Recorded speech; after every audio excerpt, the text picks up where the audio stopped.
కృపగల దేవుని పరిశుద్ధమైన నామమునకు మహిమ ఘనత ప్రభావములు కలుగును గాక. ఆమేన్. మన ప్రభువును రక్షకుడైన యేసు క్రీస్తు ప్రభువారి పరిశుద్ధమైన శక్తివంతమైన ప్రశస్తమైన నామమున ఈ పరిశుద్ధ దినం రోజు ప్రభు సన్నిధిలో కూడి ఉన్నటువంటి కనులైన సేవకులకు, దేవుని బిడ్డలకు, విశ్వాసులకు నా నిండు హృదయపూర్వకపు వందనాలు, ప్రత్యేక పుష్పములు తెలియపరుస్తున్నాను.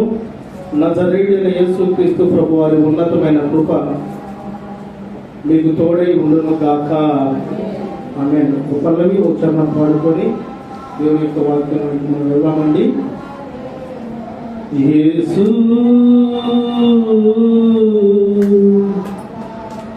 నా వెంటే ఉన్నావు, యేసు నాకు తోడై ఉన్నావు, యేసు నా వెంటే ఉన్నావు, యేసు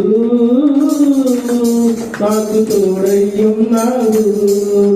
కృపగల దేవుడవు, నీ కృపలు కాపాడావు, దయగల దేవుడవు, నీ దయ నాపై చూపావు. కృపగల దేవుడవు, నీ కృపలు కాపాడావు, దయగల దేవుడవు, నీ దయ నాపై చూపావు.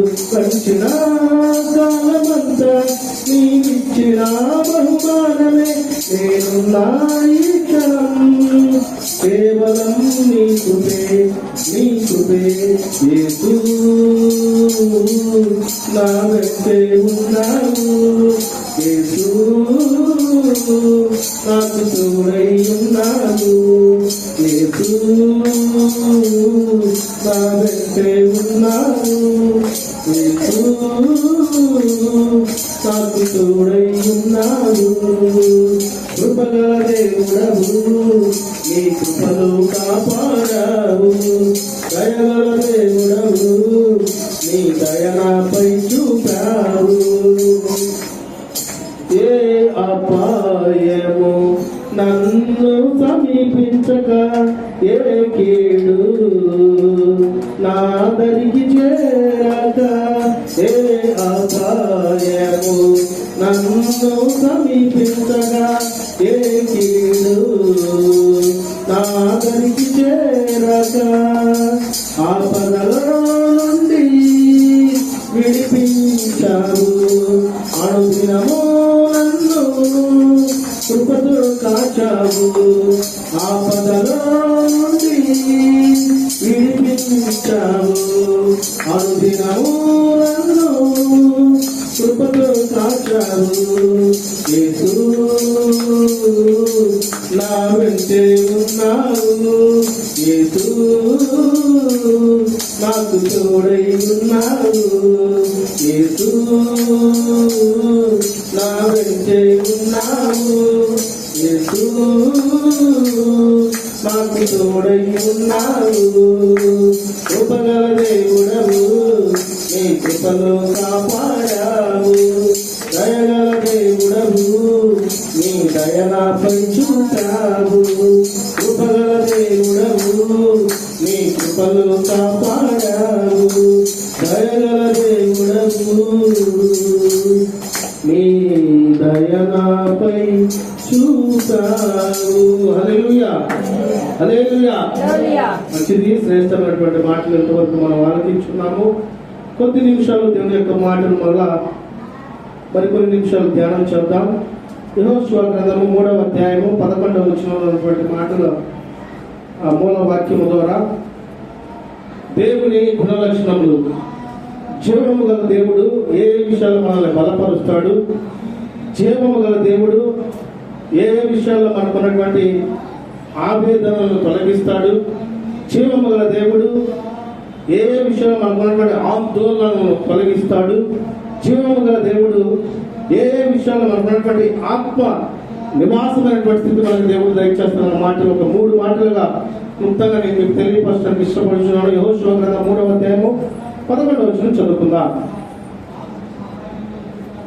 జీవముగల దేవుడు మీ మధ్య ఉన్నాడని, ఆయన నిత్యముగా మీ ఎదుట నుండి కనానీయులను, హిత్తీయులను, హివ్వీయులను, పెరిచ్చీయులను, గిర్గాషీయులను, అమోరీయులను, యెబూసీయులను వెళ్ళగొట్టుటనియు దీని వలన మీరు తెలుసుకుంటును. హల్లెలూయా. ఒకసారి ఈ మాట నాకు చెప్పగలరా మీరు? జీవము గల దేవుడు మీ మధ్య ఉన్నాడనియు. ఎవరు మాట్లాడలేదు? సీరియస్ ఉన్నారు అందరూ? పొద్దున్న టిఫిన్ చేయలేదా? ఏంది? జీవము గల దేవుడు మీ మధ్య ఉన్నాడనియు. ఒకసారి జీవము గల దేవుడు మీ మధ్య ఉన్నాడనియు. హల్లెలూయా. దేవుడు మన మధ్య ఉన్నాడా లేడా? ఉన్నాడండి. రైట్. దేవుని యొక్క గుణ లక్షణాలు. జీవము గల దేవుడు మనతో ఉంటే, జీవము గల దేవుడు మన మధ్య ఉంటే, జీవము గల దేవుడు మన యొక్క స్థితిగతులు, పరిస్థితులు సమస్తము చూచున్న దేవుడు మన పక్షాన ఉంటే, దేవుడు ఏ కార్యాలు జరిగిస్తాడంటే అనేకమైనటువంటి గొప్ప కార్యాలు దేవుడు తప్పకుండా జరిగిస్తాడు. కానీ వాటిలో ఉన్నటువంటి కార్యములు ఒక 3 కార్యములు మనం చూడగలిగినట్లయితే, మొదటిగా ఎల్ ఖాయ్ అనగా జీవము గల దేవుడు, జీవించే దేవుడు, లేకపోతే దేవుడు సజీవంగా ఉన్నాడనేటువంటి అర్థం ఇక్కడ తెలియపరుస్తుంది. ఏంటి దాని అర్థం? ఎల్ ఖాయ్. ఎల్ ఖాయ్ అనగానే జీవము గలవాడు. హల్లెలూయా. కనుక దేవుడు ఒక వేరే వేరే ఆలోచన, వేరే వేరే తలంపులాగా కలిగి ఉన్నవాడు కాదు. ఉన్నవాడు, అనువాడనే ఉన్నాడు. నిన్న నేడు నిరంతరము ఏకరీతిగా ఉన్నాడు. ఆయన మాట తప్పేవాడు కాదు. ఆయన చెప్పినది నెరవేర్చువాడై ఉన్నాడు. కనుక ఈ రీతిగా మనం చూస్తూ ఉంటే, పరలోకం మరియు భూమి యొక్క సృష్టికర్త అన్ని జీవులకు మూలం లేదా జీవింపజేయువాడు అని ఈ యొక్క జీవము గల దేవుడు అనేటువంటి మాట నొక్కి మనకి తెలియపరుస్తూ ఉంటుందండి. నిజమే. కొన్ని సందర్భాల్లో మనం చూస్తూ ఉంటే, జీవము కలిగిన దేవుడు, మన తండ్రి, మన దేవుడు మన పక్షాన ఉన్నాడు అన్న ఆలోచన ఉంటాం. కానీ ఏదో భయం, ఒకవేళ అనారోగ్య పరిస్థితి అవ్వచ్చు, కుటుంబ ఆర్థిక ఇబ్బందులు అవ్వచ్చు, లేకపోతే వేరే వేరే అయి ఉండొచ్చు. నా ప్రియ దేవుని బిడ్డలారా, ఈ శ్రేష్టమైనటువంటి పరిశుద్ధ దినం రోజు జీవము కలిగిన దేవుడు మనకు బోధిస్తున్నటువంటి మాటలు నీవు జాగ్రత్తగా గమనించగలిగితే, నీ చెంత, నీలో, నీ పక్షాన ఉన్నటువంటి ప్రతి బంధకాలు నా ప్రభు విడుదల దయ చేయును గాక. ఆమేన్. దేవుడు మనతో ఉన్నాడు. దేవుడు మనలో ఉన్నాడు. మనలో దేవుడు ఉన్నప్పుడు మనం భయపడాల్సినటువంటి పని లేదు. మనలో దేవుడు ఉన్నప్పుడు మనం చేయవలసినటువంటి పని లేదు. ఎందుకంటే మన దేవుడు జీవము గల దేవుడై ఉన్నాడు. అయితే దేవుడు ఎల్ ఖాయిగా ఉండి చేసే కార్యాలు, జీవము గల దేవుడు అనేకమైనటువంటి కార్యాలు మన జీవితంలో జరిగిస్తాడు. అనేకమైనటువంటి సూచక్రియలు మన జీవితంలో జరిగించాడు. అవి ఆరోగ్యం అవ్వచ్చు, ఆర్థిక పరిస్థితి అవ్వచ్చు, కుటుంబ పతనం అవ్వచ్చు. అనేకమైనటువంటి విషయం నుంచి దేవుడే మనల్ని లేవనెత్తాడు. దేవుడే మనల్ని బలపరిచాడు. దేవుడి యొక్క ఉన్నతమైనటువంటి కృప, ప్రేమ, కాపుదల నిత్యము ఇప్పుడు కూడా మన మీద ఉండి ఉన్నా కనుకనే మనం దేవుని మాటని ఆలకిస్తున్నాం. దేవునికి స్తోత్రం కలుగును గాక. ఆమె ఇంతమంది ఉన్నారు ఈ కాలనీలో, కానీ కొంతమంది మాత్రమే దేవుని సన్నిధికి వెళ్తారు. ఎందుకంటే జీవము గల దేవుడు వారిని ప్రేరేపిస్తాడు. జీవము గల దేవుడు వారి మాటలు వినడానికి ఆసక్తి కలిగిస్తాడు. ఎందుకంటే దేవుని యొక్క మాటలు కనుక మనం శ్రద్ధగా వింటే మన కుటుంబము దీవింపబడుతుంది, మన పరిస్థితులు దీవించబడతాయి, మనకున్న సమస్తము దీవించబడతాయి. హల్లెలూయా. ఈ మాట వినటము నీ వంతైతే, ఏ మాట? వాక్యమై ఉన్న దేవుని మాట మనం వినగలిగితే ఎలా వినాలి? శ్రద్ధగా వినాలి. నా ప్రియ దేవుని బిడ్డలారా, ఇప్పుడున్నటువంటి పరిస్థితులు మనం చూస్తూ ఉంటే రానున్న రోజుల్లో భయంకరమైనటువంటి స్థితి మనకు ఎదురవబోతూ ఉంది. కనుక సమయం ఉన్నప్పుడే మనం దేవుని యొక్క మాటని మన హృదయంలో భద్రపరుచుకోవాలి. దేవుని యొక్క మాట మన నోటిన ఉంటే మన నోటి నిండా ఆనందము దేవుడు ఉంచును గాక. ఆమె కొంతమంది నోట్లు ఏముంటాయంటే వ్యర్థమైన మాటలు ఉంటాయండి. కొంతమంది నోట్లు ఏముంటాయంటే ఎప్పుడు ఎవరెవరిని ఏమన్నావా, ఎవరెవరిని ఎలా మాట్లాడదామా, ఎవరెవరిని దుర్భాషలాడదాం అనుకుంటారు. దేవుని బిడ్డలు ఆ మాటలు, ఆ నాలుగు కలిగి ఉండడానికి వీలు లేదు. నీ మాట ఎలా ఉండాలంటే మృదువుగా ఉండాలి. నీవు అనేక మందికి ఆశీర్వాదకరంగా ఉండాలి, కానీ శాపం తెచ్చేవారికి మనం ఉండడానికి వీలు లేదు. ఇది నా మాటలా? దేవుని మాటలు. కనుక నా ప్రియ దేవుని బిడ్డలారా, దేవుడు ఎల్కాయిగా ఉండి చేసే కార్యాలు ఒక 3 కార్యాలు నేను మీకు తెలియపరచడానికి ఇష్టపడుతున్నాను. మొదటి కార్యము ఆవేదనలకు ఆవేదన. పైకి చూడటానికి మనుషులు బాగానే ఉంటారు, లోపల ఎంత ఆవేదన పడతారంటే హృదయపు లోతులోకి వెళ్తే గానీ ఆ బాధ మనకి తెలుస్తుందండి. కానీ మనుషులు పైన చూస్తున్న జీవము గల మన దేవుడిని హృదయ లోతులో చూసి ఈ క్షణమే నీకున్నటువంటి సమస్య నుంచి నా ప్రభువు విడుదల దయచేయను గాక.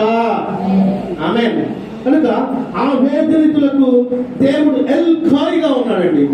ఆవేదన చెందే వారికి దేవుడు తోడుగా ఉన్నాడు. జీవము గల దేవుడు మన మధ్య ఉన్నాడని వాక్యం తెలియపరుస్తుంది. చూద్దాం మొదటి మాట యెషయా గ్రంథము 57వ అధ్యాయము. యెషయా గ్రంథము 57వ అధ్యాయము 15వ వచనం చదువుకుందామండి. ఇదిగో మహాగణుడును మహోన్నతుడును పరిశుద్ధుడును నిత్య నివాసి అయిన వాడు ఇలాగూ సెలవిచ్చుచున్నాడు, నేను మహోన్నతమైన పరిశుద్ధ స్థలములలో నివసించువాడును, అయినను వినయము గలవారి ప్రాణమును ఉజ్జీవింపజేయుటకును నలిగిన వారి ప్రాణమును ఉజ్జీవింపజేయుటకును వినయము గలవారి యొద్దకు దీన మనస్సు గలవారి యొద్దకు నివసించుచున్నాను. హల్లెలూయా, హల్లెలూయా. ఆయన ఏమై ఉన్నాడు? దేవుడు పరిశుద్ధుడై ఉన్నాడు. మహాగణుడును మహోన్నతుడును పరిశుద్ధుడును నిత్య నివాసి అయిన వాడు ఇలాగూ సెలవిచ్చుచున్నాడు, నేను మహోన్నతమైన పరిశుద్ధ స్థలములో నివసించువాడను. ఎవరు సమీపించని తేజస్సులో నివసించువాడై ఉన్నాడు దేవుడు. కానీ ఆయన మన చెంత ఉండాలంటే మనం ఏం కలిగి ఉండాలి? విరిగి నలిగిన మనసు కలిగి ఉండాలి. నలిగిన వారి ప్రాణము ఉజ్జీవింపచేయుటకును అట్ ద సేమ్ టైము వినయము గలవారి యొద్దకును దేన మనసు గలవారి యొద్దను నివసించుచున్నాను. ఈరోజు మనం వినయము కలిగి ఉంటున్నామంటే లేదు. కుటుంబాల్లో భక్తి లేదు, కుటుంబాల్లో ప్రేమ లేదు, కుటుంబాల్లో దేవుని యొక్క చిత్తము లేదు. నా ప్రియ దేవుని బిడ్డలారా, ఏ కుటుంబం అయితే దేవుని యొక్క చిత్తము కలిగి ఉంటారో, ఏ కుటుంబం అయితే జీవము గల దేవుడు వారి మధ్య ఉంటాడో ఆ కుటుంబం అంచెలంచెలుగా దీవించబడును గాక. ఆ కుటుంబం సమస్యలు తొలగించబడును గాక. ఆ కుటుంబానికి దేవుడే అధిపతిగా ఉండి ప్రతి బంధకాల నుంచి విడుదల దయచేయను గాక. అనగా ఇప్పుడు మన మధ్య బంధువులు లేకపోయినా పర్వాలేదు, మన మధ్య మన శత్రువులు లేకపోయినా పర్లేదు, కానీ మన మధ్య జీవం గల దేవుడు ఉండాలంటే విరిగి నలిగిన మనస్సు నీవు కలిగి ఉండాలి. శత్రువును ప్రేమించే మనస్సు నీవు కలిగి ఉండాలి.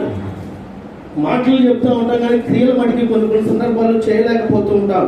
నా ప్రియ దేవుని బిడ్డలారా, వాక్యము ఎలాంటిదంటే 2 అంచులు కలిగినటువంటి వాడు కలిగిన ఖడ్గము వంటిది. ఇటువైపు ఉంటుంది పదును, అటువైపు పదును ఉంటుంది. కనుక వాక్యం మీద మనం బేస్ అయి ఉంటే, వాక్యానుసారమైనటువంటి స్థితి మనం కలిగి ఉంటే తప్పకుండా జీవం కలిగిన దేవుడు మన మధ్య ఉంచాడు. వినయము గలవారి యొద్దను దేన మనసు వారు గలవారి యొద్దను నివసించుచున్నానండి. ఎవరు సమీపించాలని తేజస్సులో ఉన్న దేవుడు నీ మధ్య నా మధ్య తన బిడ్డల మధ్య నివసించాలని దేవుడు ఆలోచన కలిగి ఉన్నాడు. ఒకవేళ నా ప్రియ దేవుని బిడ్డలారా, ఏ సందర్భంలో అయితే నీ వద్ద అవిధేయత లేకపోతే అవిధేయమైనటువంటి స్థితిగతులు ఉన్నాయేమో ఈ క్షణమైన మార్చుకుంటే నీ కుటుంబము దైవ నివాసంగా దేవుడు మార్చును గాక. రెండవ పాయింట్ మనం చూస్తామంటే ఆందోళనకు దేవుడు ఎల్కాయిగా ఉండెను. ఆందోళన చెందే వారికి, దైవ నిర్ణయం కలిగి ఉన్న వారికి దేవుడు తప్పకుండా ఎల్కాయిగా తోడుగా ఉంటాడండి. జీవము గల దేవుడు మన మధ్య ఉన్నాడు. ఆయన మనతో ఉండాలంటే మనము తప్పకుండా దైవ నిర్ణయం కలిగి ఉండేటువంటి సందర్భాలు మన జీవితంలో కలిగి ఉండాలి. చూద్దామాట మత్తయి సువార్త, ఆయన శిష్యులు చేసినటువంటి కార్యం ఒకసారి మనం జ్ఞాపకం చేసుకుందాం. మరొకసారి మనందరికి తెలిసిన మాటలే.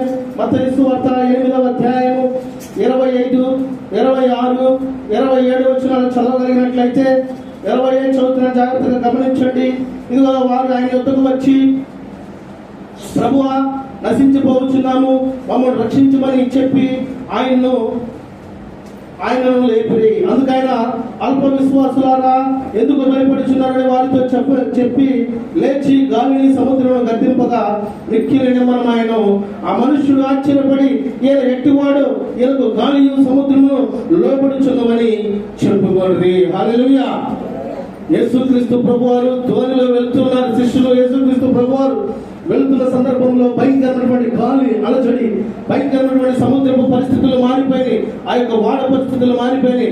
కానీ యేసుక్రీస్తు ప్రభువారు నిమ్మలంగా నిద్రపోతూనే ఉన్నారండి. శిష్యులు ఒక్కసారిగా వారికి భయం వచ్చేసింది, లేకపోతే వారికి అధైర్యం వచ్చేసింది. ఇలా చూస్తుంటే సమాజంలో చాలా మంది కూడా ధైర్యముగా ఉన్నామని ఆలోచన కలిగి ఉంటున్నారు. కానీ ఎవరైతే దైవ నిర్ణయం కలిగి ఉంటారో, ఎవరైతే దైవ చిత్తాన్ని నెరవేరుస్తారో, ఎవరైతే దేవునికి ప్రీతికరంగా ఉంటారో వారికి ఉన్నటువంటి సమస్యలు కూడా ఖాళీగా ఉండేటువంటి దేవుడు వాటి నుంచి విడుదల దయచేయను గాక. ఆమేన్. ఏమనుకుంటున్నారు అక్కడ శిష్యులు? బోధకుడా మేము నశించిపోతున్నాము, మమ్మల్ని కరుణించమనేటువంటి మాటలు తెలియపరుస్తూ ఉన్నాడు. ఆయన ధోని ఎక్కినప్పుడు ఆయన శిష్యులు ఆయన వెంట వెళ్ళి అంతటా సముద్రం మీద తుఫాను లేచినందున ఆ ధోని అలల చేత కప్పబడిను. అప్పుడు ఆయన నిద్రించుచుండగా. నా ప్రియ దేవుని బిడ్డలారా, కొన్ని సందర్భాల్లో ఇలాంటి తుఫాను అలజడులు మానవుల యొక్క జీవితంలో, కుటుంబంలో, పరిస్థితుల్లో ఎదురవుతూ ఉంటాయి. కానీ వాటిని మనం జయించాలంటే జీవము గల దేవుడు మన మధ్య ఉన్నటువంటి ఆ ధైర్యము మనం కలిగి ఉండాలి. నీతిమంతులు సింహం వలె ధైర్యముగా ఉంటారు. నీతిమంతుల ప్రార్థన మనం పూర్వకంగా దేవుడు ఆలకిస్తాడంటండి. కనుక ఈ యొక్క భయంకరమైనటువంటి సమయంలో ఇబ్బందులు, ఆందోళన నుంచి మనం విడుదల పొందాలంటే దేవుని యొక్క నీతి మనం కలిగి ఉండే వారమై ఉండాలి. దేవుని యొక్క నీతి మనం కలిగి ఉంటే మనం ఏం కలిగి ఉండాలి? భక్తి కలిగి ఉండాలి, యథార్థత కలిగి ఉండాలి, మంచి ప్రవర్తన కలిగి ఉండాలి, దేవునికి ఇష్టానుసారమైనటువంటి జీవితం ఈ లోకంలో మనం కలిగి ఉండాలి. హల్లెలూయా. అంతేగాని మనకు ఆందోళన వచ్చింది, ఇబ్బంది వచ్చిందని దైవ నిర్ణయానికి వ్యతిరేకంగా ఉండేటువంటి అనుభవం మనం కలిగి ఉండడానికి వీలు లేదండి. ఈ మధ్యకాలంలో మనం చూస్తామంటే ప్రార్థనకి వెళ్తున్నటువంటి విశ్వాసికి ఏదైనా సమస్య వచ్చిందనుకోండి, ఈ సమస్య ఈ చర్చికి పోతే బాగాలేదు, ఇంకో చర్చికి పోవాలి, లేకపోతే ఇంకో చోటకి వెళ్తే ఆలోచనలు ఉంటాయి. కానీ నా ప్రియ దేవుని బిడ్డలారా, జీవము కలిగిన దేవుని యొక్క బిడ్డగా నీవు ఉంటే, నీవు ఎక్కడున్నా ఏ ప్రాంతంలో ఉన్నా నిన్ను చూస్తూ ఉన్న దేవుడు నీకున్న సమస్యని తొలగించును గాక. మనుషుల ఆలోచనలు ఎలా ఉంటాయంటే, మంచి జరిగితే మంచి, చెడు జరిగితే చెడు. కొన్ని సందర్భాల్లో సేవకులు కూడా మంచి చేయడానికి ఎదురెళ్తే చెడు ఎదురవుతుంది. నాకు తెలిసిన ప్రాంతంలో సేవకుడు షూరిటీ సంతకం పెట్టాడు విశ్వాసకి. ఆ విశ్వాస షూరిటీ సంతకం పెట్టేదాకా కూడా, అయ్యా నువ్వు దేవుడి తర్వాత నువ్వే దేవుడి, నువ్వు తప్పితే మాకు లేదని 10 లక్షలు షూరిటీ సంతకం పెట్టించుకుంది. కొన్ని దినాలు గడుస్తా ఉన్న కొలది 3 నెలలు 4 నెలలు అయినాక వాళ్ళు కొట్టాయించి వెళ్ళిపోయారు. ఆ బాధ అంతా కూడా, బాధ్యత అంతా కూడా సేవకుడి మీద పడిందండి. ఆయన మంచికి వెళ్ళాడా చెడుకి వెళ్ళాడా? మంచి చేయడానికి వెళ్ళాడు. కనుక మనము దైవ సంబంధమైనటువంటి విషయాలు, దైవోచితమైనటువంటి విషయాలు మనం ఆలోచన కలిగి ఉంటే జీవము కలిగిన దేవుడు మనల్ని ఆపుతాడు. జీవము కలిగిన దేవుడు మనల్ని ప్రొడక్షన్ చేస్తాడు. ఆపదల నుంచి, శ్రమల నుంచి, నిందల నుంచి, అవమానాల నుంచి, నిట్టూర్పుల నుంచి జీవము కలిగిన దేవుడు నీకున్నటువంటి ఆందోళన తొలగించాలంటే నీవు దైవ నిర్ణయం కలిగి జీవించే స్థితి లోకంలో కలిగి ఉండాలి. హల్లెలూయా. దేవునికి స్తోత్రం కలుగును గాక. ఆమేన్. చాలా మంది మనం చూస్తా ఉంటే నేను ఎంత భక్తిపూర్ణ, ఎంత భక్తురాలు అనుకుంటా ఉంటామండి. మనుషుల దృష్టిలో నీ భక్తి అవసరంలా, దేవుడు చూచున్న దేవుని యొక్క దృష్టిలో నీ భక్తి, నీ ప్రవర్తన, నీ నీతి, నీ యథార్థత ఆయనకి ఇష్టకరంగా ఉంటే నీలో ఉన్న దేవుడు నీ యొక్క స్థితిగతులు, నీ పరిస్థితులు, నీ ఆందోళన, నీకు ఉన్నటువంటి ప్రతి ఇబ్బందులు తొలగించి ఉన్నతమైనటువంటి కృపావరములతో దేవుడు నింపును గాక. ఆమేన్. ఆయనతో ఉన్నటువంటి శిష్యులు ఆశ్చర్యకార్యాలు చూశారు, అద్భుతాలు చూశారు, ఎన్నో చూసినట్టు. కానీ వాళ్ళు ఏముంది? భయం ఉందండి. ఇలాంటి దేవుని బిడ్డలు కూడా దేవుడు మన జీవితంలో ఉన్నటువంటి అనారోగ్య పరిస్థితి నుంచి స్వస్థపరచలేదా? ఆర్థిక ఇబ్బంది నుంచి లేవనెత్తలేదా? అనేకమైనటువంటి విషయాల్లో దేవుడు మనకు తోడుగా ఉండి, జీవము కలిగినటువంటి తోడు దేవుడు మన మధ్య ఉండి అద్భుత కార్యాలు చేసినప్పటికీ ఎందుకు ఆందోళన, ఎందుకు దిగులు, ఎందుకు బెదిరంటే నీ హృదయాన్ని మోసపుచ్చాలని అపవాది నిత్యము ఆలోచన కలిగి ఉంటాడు. అతనికి పనేం లేదు. మనకన్నా పని పొద్దున్న లేచి నుంచి డ్యూటీ చూసుకోవడం, పిల్లలు లేకపోతే టిఫిన్, లేకపోతే భోజనాలు, లేకపోతే ఇప్పుడేం తిన్నా, లేకపోతే రేపేం తిందాం ఆలోచనలో ఉంటాం. అపవాది యొక్క పని ఒకటే, ఎవరైతే పరిశుద్ధంగా ఉన్నారో వారిని అపరిశుద్ధపరచాలని, ఎవరైతే భక్తి కలిగి ఉన్నారో వారు అభక్తి కలిగి ఉండాలని, ఎవరైతే నీతిమంతులుగా యథార్థవంతులుగా ఉన్నారో వారు ఉన్నటువంటి సమస్తము తొలగించాలని అపవాది ఆలోచన కలిగి ఉన్నాడు. కనుక నా ప్రియ దేవుని బిడ్డలారా, జీవము గల దేవుడు మీ మధ్యలో ఉన్నాడని దేవుడు సూటిగా మనతో మాట్లాడుతున్నాడు.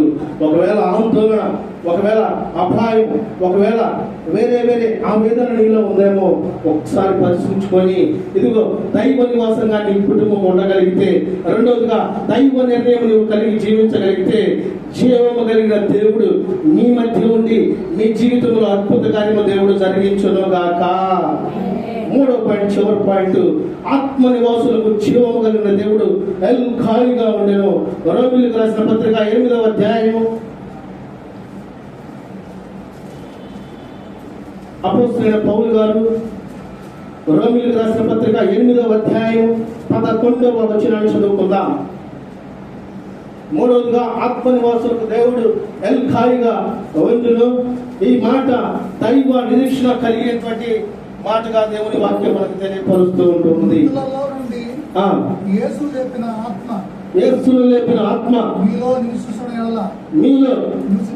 నివసించిన ఎడల మృతుల్లో నుండి క్రీస్తు యేసును లేపిన వాడు చావునకు లోనైన మీ శరీరమును కూడా మీలో నివసించుచున్న తన ఆత్మ ద్వారా జీవింపజేయును. హల్లెలూయా, హల్లెలూయా. ఆత్మ పరిశుద్ధాత్ముడా నాలో నివసించుము, జీవింపజేసే సత్య స్వరూపుడా నీతో నడిపించుము అన్నమాటండి. ఆత్మ పరిశుద్ధాత్ముడా నాలో నివసించుము, జీవింపజేసే సత్య స్వరూపుడా నీతో నడిపించుము. నా ప్రాణ ఆత్మ శరీరమును యేసయ్య రాకకై సిద్ధపరచుము. నా ప్రాణ ఆత్మ శరీరమును యేసయ్య రాకకై సిద్ధపరచుము. ఆత్మ పరిశుద్ధాత్ముడా నాలో నివసించుము, జీవింపజేసే సత్య సంపూర్ణుడా నీతో నడిపించుము. నీ జీవమైన నా జీవితములో నిరీక్షణ కలిగించితివి, లెక్కింపశక్యము గాని సైన్యములు నన్ను నిలిపితివి. నిర్జీవమైన నా జీవితములో నిరీక్షణ కలిగించితివి, లెక్కింపశక్యము గాని సైన్యములు నన్ను నిలిపితివి. నాలో నివసించుము, నీతో నడిపించుము, నాలో నివసించుము, నీతో నడిపించుము. ఆత్మ పరిశుద్ధాత్ముడా నాలో నివసించుము, జీవింపజేసే సత్య స్వరూపుడా నీతో నడిపించుము. నా ప్రాణ ఆత్మ శరీరము యేసయ్య రాకకై సిద్ధపరచుము. నా ప్రాణ ఆత్మ శరీరమును యేసయ్య రాకకై సిద్ధపరచుము. హల్లెలూయా. అందుకని వాక్యం ఏం తెలియపరుస్తుందంటే, మృతుల నుండి యేసును లేపిన వాడి ఆత్మ మీలో నివసించిన ఎడలా. కొంతమందికి మనలో ఆత్మ ఉందని కూడా తెలియదండి. ఈ శరీర విషయంలో ఏదైతే ఆలోచన కలిగి ఉంటున్నామో ఆత్మ విషయంలో కూడా మనం ఆలోచన కలిగి ఉండాలి. నీలో దేవుడు పెట్టినటువంటి దీపంలో ఉన్నటువంటి ఆత్మని నీవు నిత్యము ఆత్మకు సంబంధమైనటువంటి దేవుడి వాక్యము, ప్రార్థన, స్తుతి, కృతజ్ఞత నీవు కలిగి ఉండవలసినటువంటి ఆలోచన కలిగి ఉండాలి. అందుకని ఆత్మ లేనివాడు నావాడు కాదని వాక్యం తెలియపరుస్తుందండి. అంటే మనం ఆత్మానుసారంగా జీవించేటువంటి స్థితి మనం కలిగి ఉండాలి. ప్రాముఖ్యంగా ఈ 3వ మాటలో మనం చూస్తూ ఉంటే ఆత్మ నివాసులకు దైవ నిరీక్షణ కలిగిన ఎవరైతే ఆత్మానుసారమైనటువంటి జీవితం జీవిస్తారో ఆనాడు యేసుక్రీస్తు ప్రభువారు ఎలాగైతే పునరుత్థానుడయ్యాడో ఆ పునరుత్థానపు శక్తి దేవుని బిడ్డలకు దయచేస్తాడు. హల్లెలూయా. ప్రియ దేవుని బిడ్డలారా, ఒక్కసారి మనం ఇమాజినేషన్ చేసుకుంటే ఇప్పుడు ఉన్న పాత్ర భూకంపం వచ్చిందనుకోండి, కొంతమంది భయపడతారు. అవునా కదా? ఉన్న పాటను రెప్ప పాటను ఏమైనా కానీ మనం ఆత్మ విషయంలో మన నివాసంలో మనం దేవునికి ఇష్టమైనటువంటి జీవితం కలిగి ఉంటే ప్రభువును చూస్తున్నటువంటి నిరీక్షణ మనం కలిగి ఉంటాం. అది ఈ లోక సంబంధమైన స్థితిలో ఉన్నాం అనుకోండి, ఇక అటు ఇటు పరుగులు ఆడుతానే ఉంటామండి. కనుక నా ప్రియ దేవుని బిడ్డలారా, రెప్ప పాటులు ఏమైతే తెలియని ఈ జీవితంలో ఈ జీవితాన్ని బేస్ చేసుకొని మనం ముందుకు వెళ్తే మన జీవితం ముందుకు కొనసాగదు. జీవము కలిగిన దేవుని యొక్క తోడు మనం కలిగి ఉంటే, జీవము కలిగిన దేవుని చిత్తానుసారమైన జీవితం మనం కలిగి ఉంటే, జీవము కలిగిన దేవుని యొక్క నిర్ణయం మనం ఈ లోకంలో కలిగి జీవించగలిగితే తప్పకుండా దైవ నిరీక్షణ నీవు కలిగి ఉంటావు. ఆనాడు పునరుద్ధానుడైన దేవుడు మన కొరకే పునరుద్ధానపు శక్తిని దయచేశాడు కనుక ఆ పునరుద్ధానపు శక్తిని పొందుకునేటువంటి ఆ కృపా దేవుడు మనకు దయచేయును గాక.